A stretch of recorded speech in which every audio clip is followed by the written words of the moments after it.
வணக்கம், welcome to 45 second movie review. இன்னைக்கு நம்ம பார்க்க போறது சங்கர் டைரக்ஷன்ல வந்து கமல்ஹாசன், சித்தார்த், பிரியா பவானி சங்கர், ஜகன் இவங்க எல்லாம் சேர்ந்து நடிச்சு அனிருத் மியூசிக் போட்ட இந்தியன் 2 படம் பத்தி பார்க்கறதுக்கு முன்னாடி நம்ம இந்தியன் 1 அதாவது 1996ல வந்து கமல்ஹாசன் டபுள் டைரக்ஷன்ல நடிச்சு தாத்தாவாவும் ஹீரோவாவும் நடிச்சு மனிஷா கொய்ராலா, ஏஆர் ரஹ்மான் அவர்கள் மியூசிக் போட்டு வந்த படம் தான் இந்தியன் 1. அதாவது லஞ்சம் வாங்கக்கூடாது அப்படின்ற ஒரு விஷயத்த வந்து ஸ்ட்ராங்கா சொன்ன படம் தான் வந்து இந்தியன் 1. ஒன் லைன் ஸ்டோரி என்ன அப்படின்னா கிட்டத்தட்ட அதே மாதிரி தான். ஆனா வந்து யங்ஸ்டர்ஸ் வந்துட்டு நிறைய கரப்ஷனான விஷயங்களை பாக்குறாங்க. இந்தியன் தாத்தா வரணும்னு நினைக்கிறாங்க. அவர் வராரா வரலையா, வந்து என்ன பண்றாரு அப்படின்றது தான் இந்தியன் 2 கரு. ஸோ இந்த படத்துடைய பிளஸ் அப்படின்னு பார்க்கும்போது ஓப்பனிங் சீக்வன்ஸ் ரொம்ப நல்லா இருக்கு. அந்த இந்தியன் தாத்தா வர வைக்கக்கூடிய அந்த விஷயங்கள்லாம் வந்து நல்லா இருக்கு.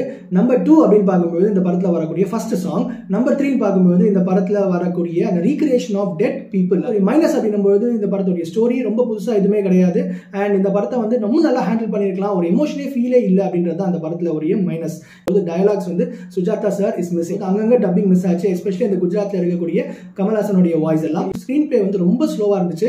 கிட்டத்தட்ட பாய்ஸ் படத்துல வரக்கூடிய சில சீக்வன்ஸ்லாம் பார்த்த மாதிரி இருந்துச்சு. பார்க்கலாமா வேணாமா அப்படின்னா அந்த படம் வந்து ஸ்ட்ரிக்ட்லி ஒன் டைம் வாட்ச். பெருசா புதுசா ஒன்னும் சொல்லிக்கிற மாதிரி இல்ல. அண்ட் இந்த படத்துல வந்து நிறைய மிஸ்ஸிங்ஸ் தான் இருக்கு பாசிட்டிவ்ஸோட. இந்த மாதிரி கிறிஸ்பான ரிவ்யூ தெரிஞ்சுக்கணும்னா எங்களோட இன்ஸ்டாகிராம் பேஜுக்கு ஃபாலோ பண்ணிடுங்க அண்ட் யூடியூப் சேனலுக்கு சப்ஸ்கிரைப் பண்ணிடுங்க.